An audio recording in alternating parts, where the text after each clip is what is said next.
کہہ رہا تھا کہ آج شیخ محمد رشید صاحب کی 23ویں برسی ہے اور میں خراج تحسین پیش کرتا ہوں رضا بھائی کو کہ یہ ان کے پوتے ہونے کے ناطے سے آج بھی ان کی برسی مناتے ہیں، ورنہ آج تو یہ دور آ گیا ہے کہ پھلوں کے بعد اولاد بھی بھول جاتی ہے۔ شیخ محمد رشید صاحب جو ہیں وہ پاکستان پیپلز پارٹی کے ایک انتہائی اہم رکن اور جو بنیادی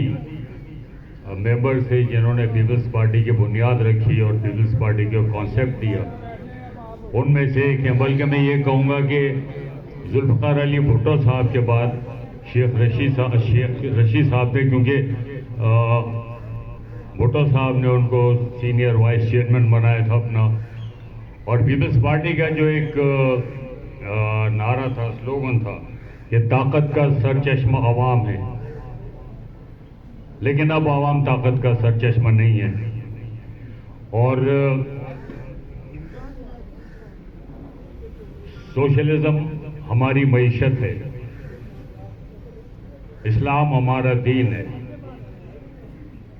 بدقسمتی یہ ہوئی کہ ایک بہت اچھا نظام تھا جس کو ڈیمیج کیا گیا اور لوگ بھی نہیں سمجھ پائے، کیونکہ جیسا آپ جانتے ہیں کہ ہمارے پاس تعلیم کا فقدان ہے،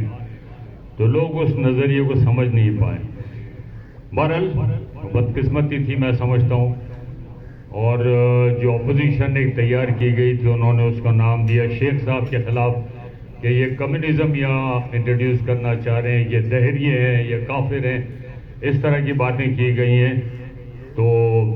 ان کو اس کاز کو نقصان پہنچا۔ اب جہاں تک شیخ صاحب کی بات ہے تو میری بدقسمتی ہے کہ میں ان سے مل نہیں سکا، لیکن میرے بڑے بھائی غلام مصطفیٰ صاحب جن کا پیپلز پارٹی سے بڑا گہرا تعلق، اور وہ ابھی 2 سال پہلے ان کا انتقال ہوا، اللہ مغفرت کرے ان کی، تو وہ عبدالوحید کپڑ صاحب کے پولیٹیکل سیکریٹری بھی تھے، اور پھر جب غلام مصطفیٰ جدوئی صاحب سندھ کے وزیر اعلیٰ بنے تو وہ ان کے ساتھ پولیٹیکل سیکریٹری ہو گئے۔ تو انہوں نے کہا کہ شیخ محمد رشید صاحب لاہور جا رہے ہیں، تو تمام بھائی بھی میرے اسٹوڈنٹ تھے، ان سب نے کہا کہ ہم ساتھ جائیں گے ان کے،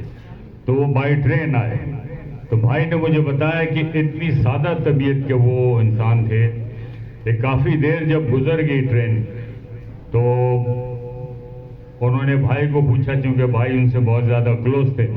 کہنے پتر تینوں بھوک نہیں لگی ہے؟ تو بھائی نے کہا لگی ہے۔ کہنے کی کھاؤں گا جو آپ کھائیں؟ کہنے کہ میں تو مونگے کی دال کھاؤں گا۔ تو بھائی نے دال منگوائی، تمام جو بھائی کے دوست تھے انہوں نے، اور جب وہ سارے اسٹوڈنٹ تھے وہ بھی، تو جب پیسے دینے لگے تو انہوں نے منع کیا کہ نہیں۔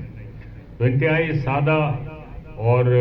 بہت ملنسار، بہت پرخلوص شخصیت کے مالک، میں سمجھتا ہوں کہ اگر وہ نظام نافذ ہو جاتا سوشلزم کا تو ہماری معیشت بہت اچھی ہوتی۔ آج جس دور سے ہم گزر رہے ہیں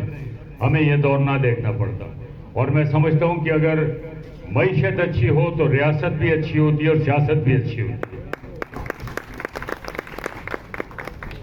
بہرحال باتیں تو بہت ساری ہوتی ہیں، لیکن یہ ہے کہ میں جو شیخ صاحب کی خدمات ہے ان کو خراج تحسین پیش کرتا ہوں، ان کی روح کے اصالہ ثواب کے لیے میں ہمیشہ دعا کرتا ہوں، آج بھی دعا کرتا ہوں، آپ سب بھی کرتے ہیں۔ اور جو لوگ اس طرح کے ہوتے ہیں میں تو سمجھتا ہوں کہ بدقسمت ہے کہ ان کے راستے کو روکا گیا، ان کو وہ پورا کام نہیں کرنے دیا۔ تو اس کے لیے شاعر نے کہا ہے، بخش دیتا ہے وہ جن کی قسمت خراب ہو، بخش دیتا ہے وہ جن کی قسمت خراب ہو،